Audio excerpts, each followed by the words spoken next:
Cool. Thank you. Good morning, everybody. Thank you for joining into Norwich Networking Club.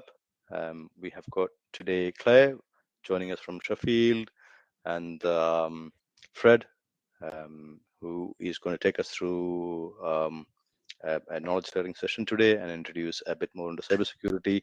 So I'm Shammy Rahim. So we'll kick off the meeting just by having a quick introduction.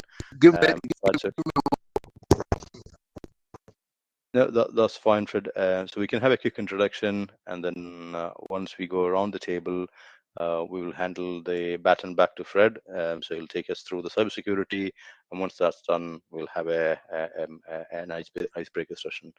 So I'll start with myself. Shamir Rahim, based up in Norwich. What we specialize is in promoting virtual agencies. So we nurture, grow, and empower virtual agencies, and then we support them throughout their journey. Basically for digital, virtual, and hybrid agencies who can support SMEs throughout their journey. And that's Shamir Rahim from Lamanes, signing in from Norwich. Thank you. So there, I had to pop over to there was something I had to do, but I'm back. So that's fine. Can we that's proceed? Fine. We lost you. Yes, yeah, we lost your video and screen share, but I'll pass the baton to Claire while you settle down. And we got Onilia joining us. Okay. Onilia, you're not on mic, but we'll see the. Thank you. Can you see my Can screen? Not yet, not yet. While you're settling down, Fred, can I give the baton to Claire to introduce, and then we can come to you? Yeah. Okay. Thank you, Claire. So good morning, everyone. So my name is Claire. I'm from Sheffield. I have 25 years more experience, I would say, in running businesses. My specialty is startups. So I came on board to run my own agency in Sheffield. At the moment, I would say I'm owner operator. What I'm wanting to do with running my agency is start to scale it. So I'm going on a new journey, and I'm hoping other people will too, that may want to start their own business up, whether it be a virtual, digital, or hybrid. I am a reseller, and also I work in the digital hemisphere as well for social media management, lead generation. We have a simple CRM system that can be used for our own businesses and yours.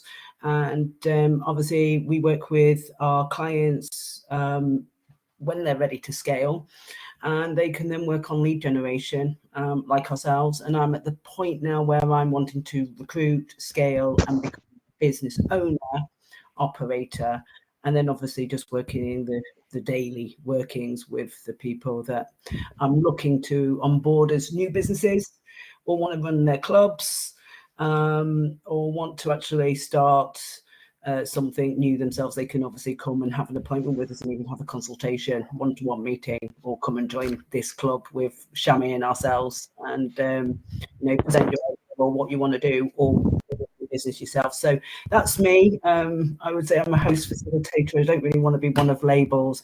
I'm a woman that can, and I just try to do my best every day. So that's me today. Thank you.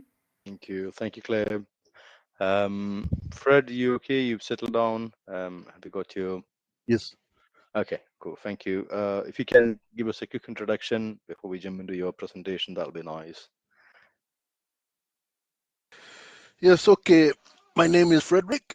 I happen to be into. I've been a GRC consultant with over 10 years of experience. I have an MSc in cybersecurity. I offer a wide range of GRC services, including risk assessment, management, compliance auditing, security awareness, training, and incident response. We have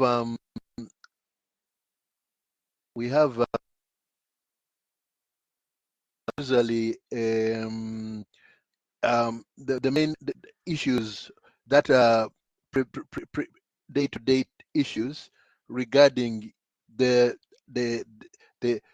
equipment you use. You normally use a laptop, a mobile phone, and a tablet. These items you use are definitely things that other people are looking to exploit or to to to to to put you at a disadvantage. So when you are in a place of work, you have to make sure that your cyber hygiene is up to the task, and you do not put yourself in a situation where you may compromise your company you work for, or your personal safety, like emails. Don't click on links that you do not think have anything to do with you or your work. Your mobile phone as well is also an a gadget which can be used to compromise your your your personal business or your work. So do not messages or that you do not think have anything to do with you or your work. Now, we have had recent issues which affect all of us, and these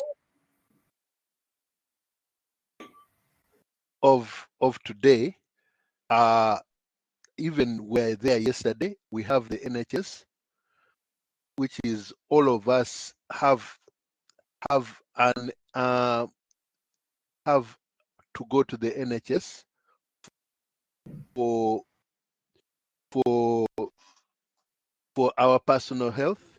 We also have uh, cybersecurity breaches have been a growing threat to organizations of all sizes. The British National Health Service, in recent years, there have been a number of high-profile breaches affecting the NHS, which have had a significant impact on patient care and trust in the NHS. British NHS cybersecurity breaches. In 2017, the WannaCry ransomware attack affected over 200 NHS organizations, disrupting patient care and costing the NHS millions of pounds. In 2023, there were two major cybersecurity breaches affecting the NHS.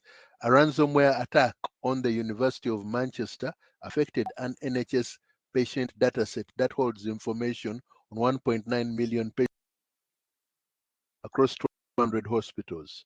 A ransomware attack on the Bats Health NHS Trust, which runs 5 London-based hospitals and serves more than 2.5 million patients.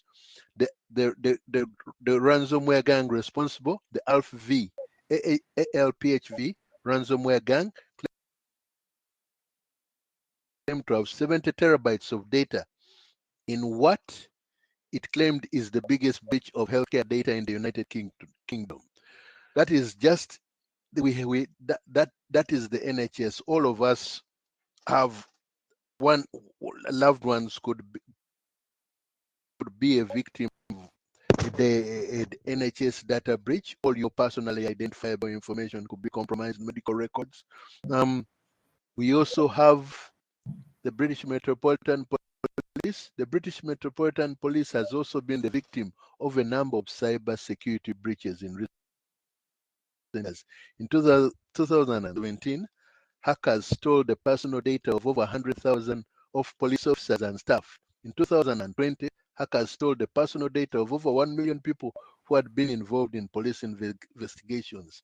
And very recently, there was a breach of the London Metropolitan Police.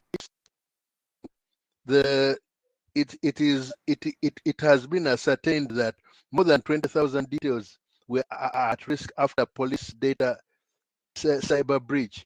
A firm in Stockport, which makes ID cards for grades,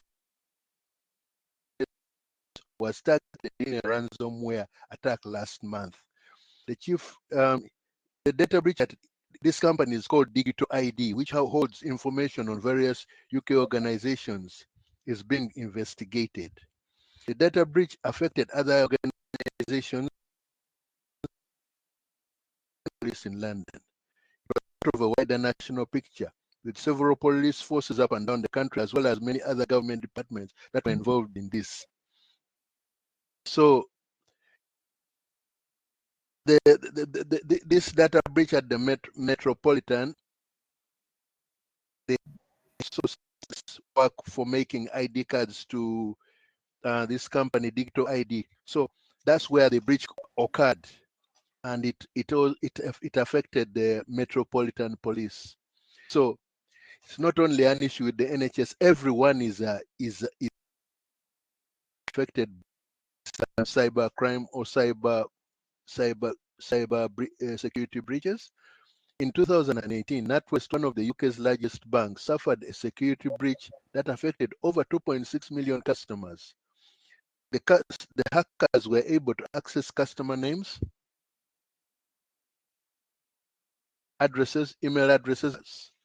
We also have a case which has been a very famous case which is still ongoing that that affects NatWest Bank. Apparently, a former Royal Bank of Scotland worker blew the whistle on the bank's lax data protection practices.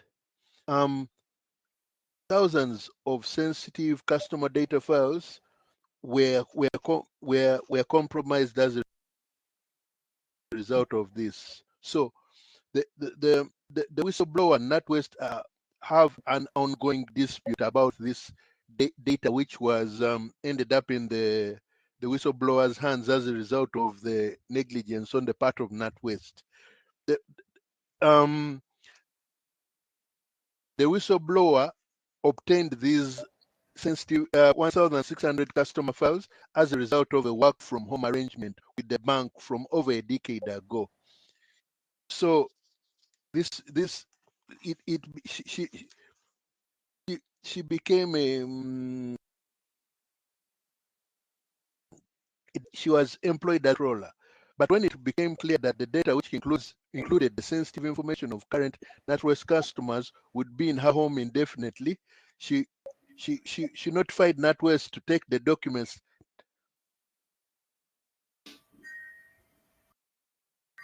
and she wanted guarantees from NatWest that no future action by the customers involved will be taken against her. The NatWest has maintained to this date that it wants the files returned, but will not agree to conditions demanded by the whistleblower to protect her from future potential action from the bank's customers. So the backdrop to this is in 2006, data was sent to the workers' home as part of a work arrangement in breach of the data protection rules. The worker was given the opportunity to work from home, and on the bank's instructions, used customer banking information to help her generate loans and mortgage business. Over 3 years, she received thousands of paper documents, which were about 1,600 in total. When the worker became concerned that the arrangement would breach data protection rules, she put everything in writing to her manager and inadvertently blew the whistle on the bank's lax data security practices. So, this is a situation which can affect anyone. There is a need to this predates the GDPR was not even yet enforced. So, the former worker was sacked by the bank in 2009 and has been calling on the bank to collect the files ever since. So that is NatWest, and it exposes how they were lax with the Data Protection Act. So they were lucky that the strong enforcement of the GDPR and the data protection started recently. So they're still keeping ignoring that issue because they will be liable to legal actions. We have Amazon Web Services. In Amazon Web Services has suffered. It's a cloud. Amazon Web Services is a cloud computing platform that is used by many organizations around the world. In recent years, there have been a number of security breaches involving AWS. In 2017, hackers stole the personal data of over 100 million people from the Capital One database, which was hosted on AWS. In 2020, hackers stole the personal data of over 500 million people from the Marriott International database, which was also hosted on AWS. So Amazon Web Amazon has been fortunate that uh, the, they do have a duty of care, but the person operate op, the people who use Amazon Web Services also on their level, on their cloud level, also have a duty of care from their customers' data point of view. So Amazon has, so far in these cases, has not really been unfortunate to have suffered a major loss to pay, in terms of paying out, because most cases it was found out that the breach happened on the side of the customer's layer, not the Amazon layer. So we have also Royal Mail Security, HM Revenue and Customs UK security breaches. HM Revenue and Customs, HMRC, the UK's tax authority, has also been the victim of a number of cyber security breaches in recent years. In 2016, hackers stole the personal data of over 15 million people from the HMRC database. In 2019, hackers stole the personal data of over 100,000 people from the HMRC database. This so far is what, but there is a lot more happening today. That was yesterday. So we have Royal Mail. Royal Mail, the UK's postal services, has also been the victim of a number of cybersecurity breaches in recent years. In 2018, hackers stole the personal data of over 100,000 Royal Mail customers. In 2020, hackers stole the personal data of over 500,000 Royal Mail customers. Now, UK Department of Education security breaches. The UK Department of Education has also been the victim of a number of cybersecurity breaches in recent years. In 2018, hackers stole the personal data of over 1 million students. In 2020, hackers stole the personal data of over 500,000 teachers. WH Smith. WH Smith, a British retailer, has also been the victim of a number of security breaches in recent 2018. Hackers stole the personal data of over 2 million WH Smith customers. In 2020, hackers stole the personal data of over 1 million WH Smith customers.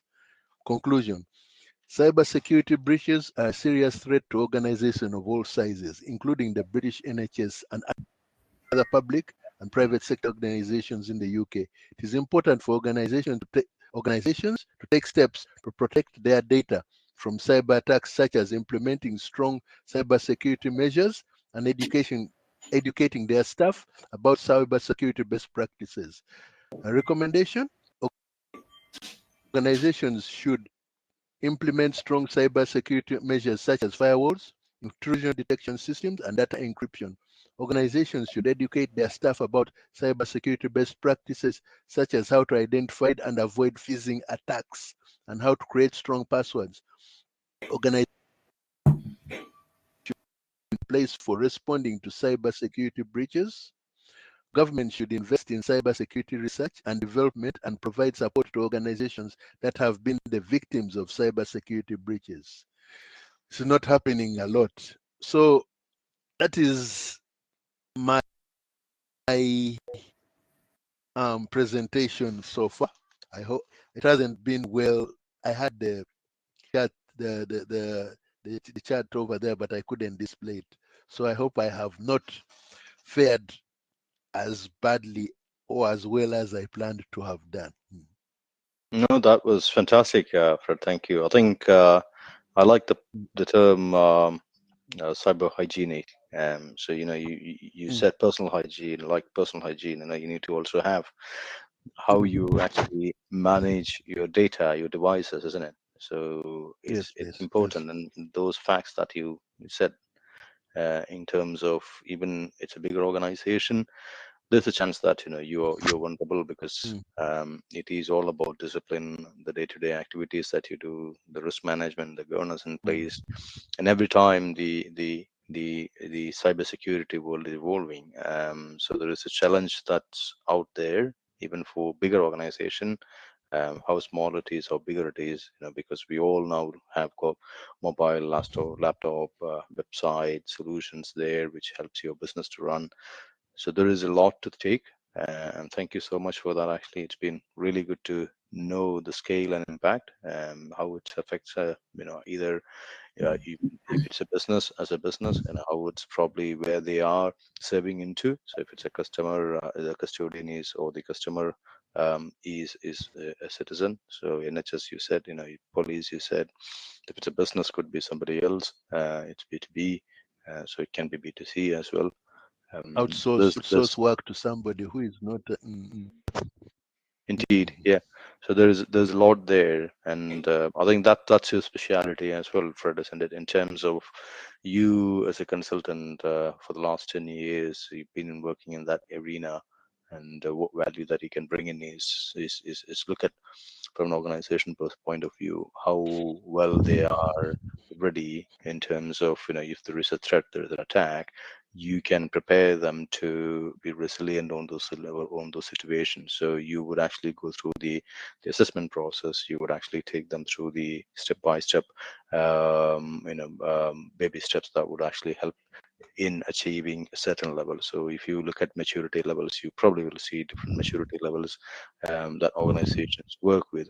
So it could be from a level 0 to level 1, level 2, level 3. You could go into a stage where they are optimized and well defined. So if you remember, probably all these organizations, you can actually categorize them based on where they are, isn't it? So they could be in the initial stage. You can take them to a defined stage, so they know what actually the threats are there, and you can actually make them into the next level. So that's been brilliant. Thank you, Fred. Thank you very much for that. Claire, it's been amazing, isn't it? So I know we have seen O'Neillia coming up, and for some reason we lost the connection, Might but be that's been a fantastic. connection issues for everybody. It is, yeah. I was just while you was talking then, Fred, because obviously I was listening and trying to imagine in my mind the what they're actually doing. Does the hacker get paid for taking the data? How much is it then worth? What is it worth on the black market? You imagine, is it No, they, used in criminal gangs to then try and hack our banks, commit those types of fraud? mm, Or are they what happens? data What off? happens in the hack? What happens in the hacker world? There are different levels of people. There are those who actually are the professionals who who produce this. These are organized gangs. They even employ people who actually work doing the programming and whatnot to things they use to breach, tools they use to breach. So many of these tools incidentally happened to have been leaked. There was a big data breach of the NSA, remember? And a lot of these tools, the dark tools, were were stolen by these hacking groups from Russia and whatnot, and they started to use them a lot against American companies, just like to show them that they have an inkling. But now they've developed their own tools. This one They they have used to such use things called like Cobalt Plus. Where they have such things as ethical hackers, don't they, Frederick? In the yeah, market, those are people the those are the good those are that the good the good solve. the good those are the good hackers who go around to find. They tell a company that they are going to break in, and then they do it. So they'll show you your vulnerabilities, and they are paid. The company pays them for that. They are doing it for a good cause. They are just showing you what could happen to you if you've overlooked certain things, and they are, that's why they are called ethical, because they do it when everyone is in the know. You see, there are even these who do. But then you have those who are called black hats. Those are totally bad. They create these tools, and these tools are for hire to even people who don't even know much, but they just show you how to do it. All this is available on the dark web. That's where they may hack into like maybe NatWest, get all these personal details, and then they sell them on the dark web to anyone who would interested. Mhm. Personal details, credit cards, I suppose on the other side, bank it's like details. when we hear the word white hats, For as how many people out there that are unethical wouldn't batter an eyelid in doing something immoral, let alone to somebody else. It's the consequence, and also, would they like it done to them? Mm. Karma has a funny Well, way of when these people are doing bad things, of showing itself up in ways that you cannot anticipate. Same as a business, you have to anticipate the that is future, true. what's coming with your hardware. Like years ago, it wasn't cloud serving; it was hardware serving. I got hacked before, many years ago, but luckily I had someone like yourself, Fred, who was a consultant that could just come in to any machine or come into my building, my server, and just say, right, I can straight away isolate it, I can gatekeep it, I can keep it there, and we know what we're dealing with, and and then you then work out, like Shammy's saying, a further plan, the what if again. So then Yes, you can the what. put keys to those No. doors, It, and it, it it is better to be at the what if stage, not the how. After they've done it. No, true.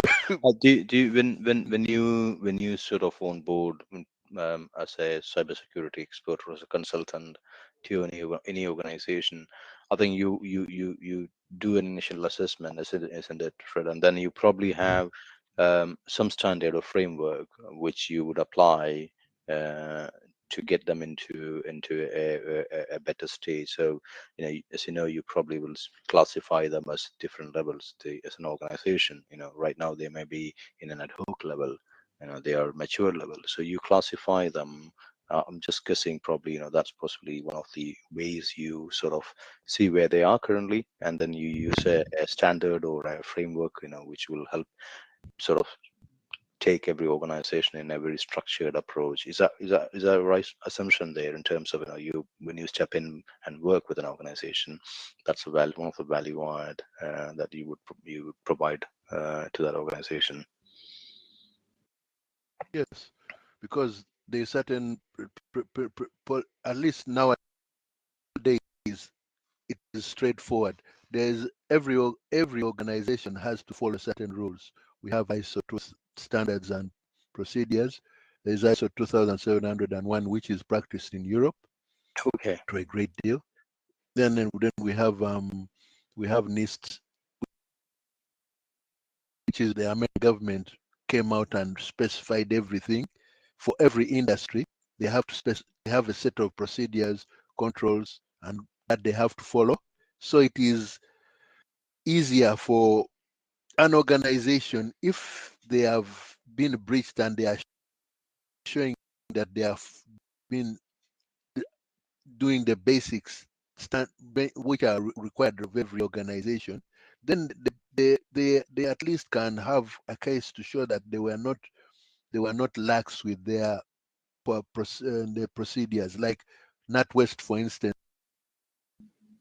had data control at all, and just recklessly gave somebody people's details to work from home.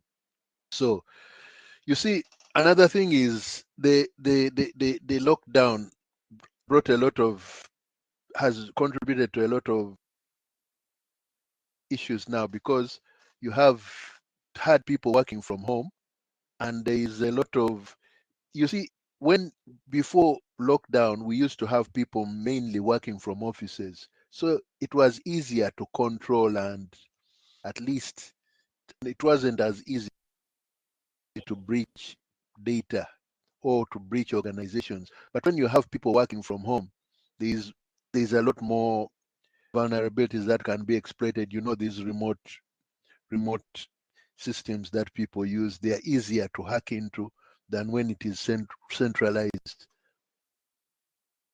All your work from a main office hub. So it is easier for these people who are operating from inside the organization, or who have compromised people within the organization to do certain things. Then it is easier for them to. That's why I think there's been an upshoot also in cyber breaches and cyber incidences. especially today now. So some of the phenomena that have come about post-COVID. Mm. Mm, Most certainly. Very chaotic times. Yeah, it but is. Mm, It even is. in negative times, you know, like people like yourself, Frederick, you can be a great service to somebody that is in dire need at the time. yes, And by having yes, these because having our virtual clubs that we've started doing, yes, give because yourselves insurance ourselves. companies are not willing now to pay. It is Okay. if an organization has found one, they will not release the money. Why didn't? It's like you have a car and you have never taken it for service or or road tax. Then you get into a major an accident, and then there are things that are found out about that you've not even done these things. So you are putting yourself in even a bigger hole than you were before. So the many organizations don't even report that they have been breached. They even deny. They would rather pay. That is the run to I think that's one of bank. the impact That as well, isn't it, Fred? And you were saying mm, financial impact implications. When something happens, there is a mm, financial implication. So even though every mm, business mostly is insured in many ways, when these mm, sort of things happens, always it's mm, difficult to sort of put that in loss into a value in terms of financial. Obviously, financial loss will be there, but reputational loss is something else, which how much can you value on top of it. So there could be an amount that you would pay for certain damages that happen to individual, but mm, there's reputational damage as well. So mm. you also touched on training is a very key Yeah, activity. So every employee within an organization will need to go through certain level of awareness, and you need to have different training. roles and Yeah, awareness. responsibilities there. Mm, Yeah, so which is very key in terms of how you can actually mm, sort of get over this, at least be prepared for it. So if something comes up into mail, mm, for example, would I open it and click the link within that? It's the same thing like you said before, even for a small business. even Very true. there's some I was reading yesterday some cybersecurity CEO was proposing that the CEO of a firm, chief responsible for cybersecurity, Mm, information officer, he was suggesting that companies that are detect people who are BTO offenders who keep on clicking on these emails, they should be sacked, or they should they should get a special way of logging into one intranet which is not connected to the main network, because these people are always can be a problem. It can involve millions. You see, because I have a friend who he's very knowledgeable in the Cisco networks, but his new role, they don't even allow him near the servers because he's just doing patching and that's it. They don't even allow him to do other things he may know. So I told him that now companies are very sensitive. They only want you to do your job designation and that's it. They don't want you to stray and do another thing, because you may go to another section and something may happen that is planted there which was not there. mm. No, no, true. I mean, it's not, Mm, it's nowadays um, mm, access permission, and all of that is sort of regulated based on your mm, roles. So you may not probably even get access to mm, certain areas, mm, even though you are eligible to do it. So mm, it's all like you said. mm, Mail comes in. If somebody clicks in, I remember my days where I was working with in financial sector. If you click onto it, you then will get another mail saying that sorry, you failed our test. So you probably need to go through a training.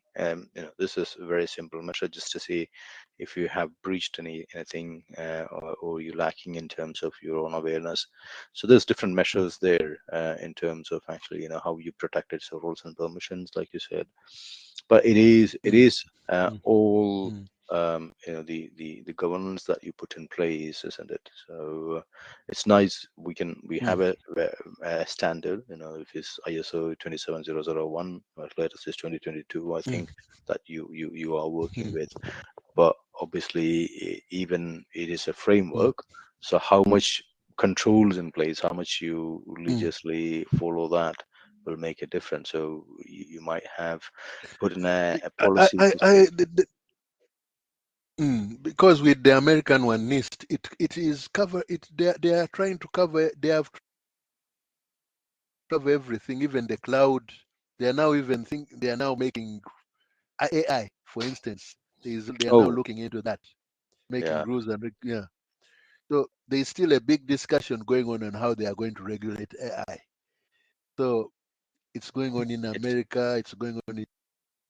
it's mind blowing, isn't it? So When we we are yet to see. Yeah, Mm, no, mm, it's mm, mind blowing. So remember days where we just had a laptop where you can just work onto it, copy into a floppy disk, and that's where everybody was. Don't take that floppy either. And then USB mm. came. Everybody was like, "Oh, don't take that USB; it's virus Yeah. infected." And then you had computers connected to internet, and everybody, "Oh, Yes, don't go to that because. website." And then it's changed into cloud, and now they're talking about AI. So it Mm, just goes on, and by the time you think you got it, and then something else comes up. It's all new things. So there is a new policy there, and it's a new ways of looking into it. Even for um, the payment card industry. Remember, like there were days where people used to take things over the phone, it's over the paper, and then if something happens, they used to just throw the paper in the bin, and people who get hold of those card details can take payment. So now organization has put into mm, last time I remember went to recently a supermarket uh, last week when I went in, there was a down tills were down, and they could actually take payments. And they sort of when you walked into the store, they said, "Oh, sorry, we can't take payments. We'll take your card details." So me being in the sort of financial industry side, I was thinking, yeah, okay, I know the policies and practices in place. I was a bit reluctant to put my card in there as writing, because they will use the machine to swipe it and keep the details there, and they will use there's a policy in place to shred it once it's over. So even though the controls are there, people as a mm, common man, you would still probably have that little fear factor in you, which says, I'm hearing all this. Should I put my card in? And then are they going to follow the steps where they are supposed to do it? So imagine if you have one person in the mm, bank who is the data controller, says, I'm supposed to do it, and he for some reason forgot it, or something didn't work properly, then there is a chance that the data can be breached. So it is we are so dependent on internet now, where everything digitally is what our world revolves around. And something like I said, when I walked into the store, the whole day sale, you can imagine, we were luckily going to the same place next day. I said, look, keep that over there. So reserved it, and then I went in next day and took it, paid online, paid through the till, using my card. But the impact mm, for that business when something went down on that day was huge, because there's a lot of queue there, business from everybody. They can't lose it. A lot of people were not willing to say it. So it's important that we all need to be connected. At the same time, it need to be secure in such a way that it gives that comfort factor to a normal man who is actually working into the organization. So its security is key, and being it's a website, there's a chance that somebody could just take your website down if you don't properly manage it.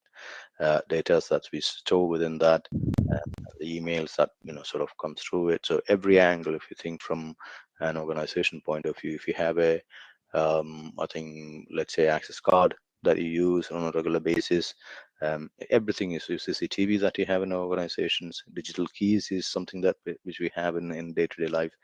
The data from a digital world has evolved into totally different. You have Facebook account, you have Instagram account. Sometimes you send invoices, people could hack into your emails and give their details. I keep hearing that as well. People saying, "Oh, my invoice isn't paid," because suppliers are saying, "Oh no, we paid you," and then finally when they look at it, it has gone to some other bank. So there's an extra sense check that we need to do from an employee perspective who works within the organization from a security side, whether we have got the right training. So training, which you do is a very key thing. So it's an ongoing process within an organization. Even though we go through the assessment, we go through the certain policy definitions, the measures and controls that you have in place, without having regular training and awareness, it is not, because it should be embedded within the organization. So every employee who deals with that, I think, would need to go through that process rather than it's just a management decision. So I think that's a key, as well as in terms of how you certain activities that you want your organization or you as a business. It should come from the people at every part of the business. So which is only ways to probably look at it in is a constant training, empowerment, and how we can actually sort of move from where we are into the next stage. So it's absolutely key. Thank you so much, Fred. I think we had a good session. Is there anything that we want to share? We're kind of reaching 10 minutes, just so I was we've got. just going to say, Shammy, because obviously with us as agencies and yourself, Frederick, doing websites for people and consulting, that's one of the first things. If somebody's got an existing website, I look to see if it's secure. It's the first thing, even when I'm shopping on somebody's website, is making sure it's secure. And just so you know, Frederick and Shammy, like last week, Shammy said to me, "Oh, you've got a message in the back end of your social media," because obviously we're helping out and consulting on each other's businesses. However, I saw the email come in, didn't click it. I just opened it and then didn't click it. And because I said it's not, they were trying to hoax and say it were Meta, right? And that my account was about to be shut down. But I ended up having 3 different messages into the system.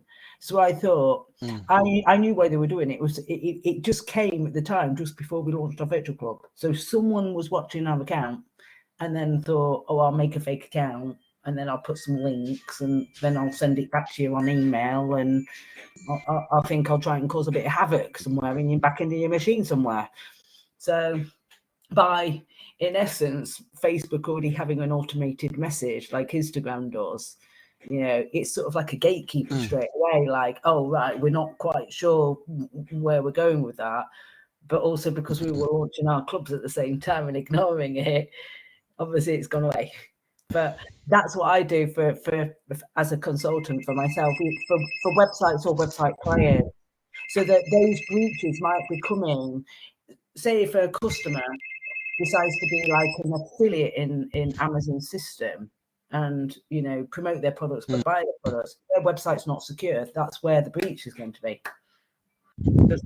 They can access in and swipe the details back if they can try and slip in, I suppose, in a back end file. But it happens to a lot of us, and I suppose the biggest bugbear for me at the moment as well it's not really cybersecurity, but it is, because it's the hacking and scamming, people running around with people's identities and photos and pretending to be people that they're not,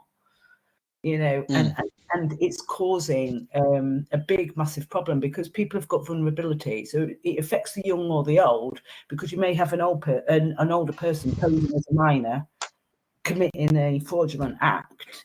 The same way as it could be a scammer that's trying to get your personal details in some way, or to get money or extract something out of you. So from the minor crimes, convoluted minds that must be thinking these things, they're desperate for money. When I think myself how the world would be a lot nicer place if we all just got on, looked after ourselves, managed our own business, and people weren't stealing and committing fraud and and hacking and all these things that have come about since the World Wide Web and Berners-Lee first invented it.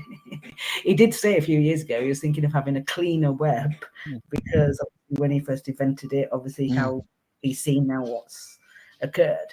I know from back in the early 90s when the internet first come on and having our first business and sitting there with our server and our computers, and all of a sudden our boss is saying, Claire, do you think you can make a website? And the internet had just appeared.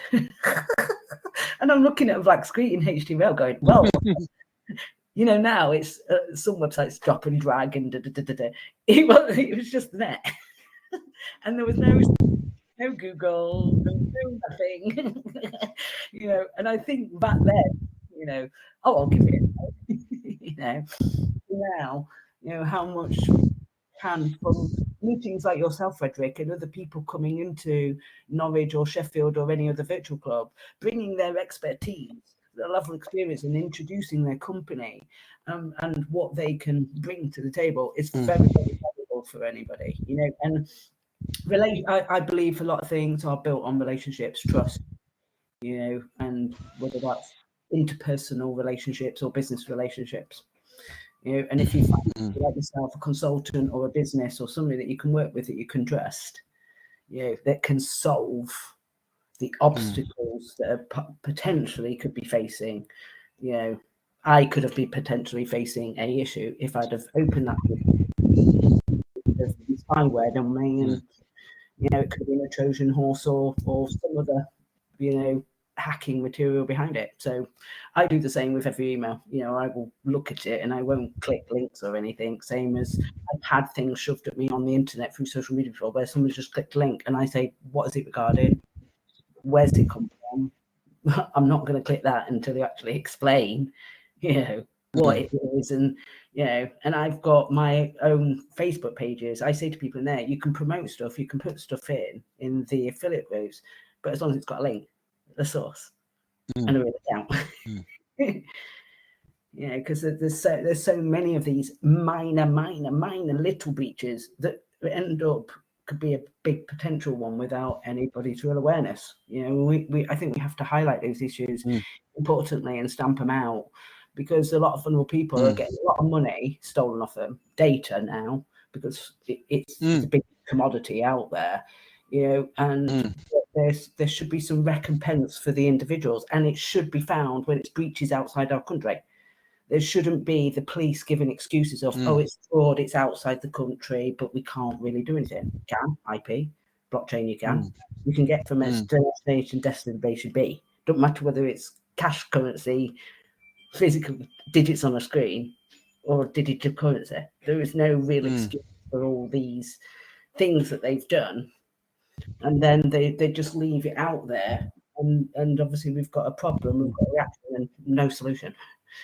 And I think people like yourself, Fred, companies that like ourselves as consultant agencies, can provide those solutions for people. So thank you for your very informative chat. And it just reminds me myself, about my own hygiene with my own computer, my data and my material, and I think we should do that, and I don't think we should be fearing the web and everything. It's just being careful, and having that awareness in the back of the mind, because you don't want to be negative. You just want to be, I think, realistic. And then turn it into optimistic results for your clients, like you would, Fred, that they would then have continued cyber attacks in the future.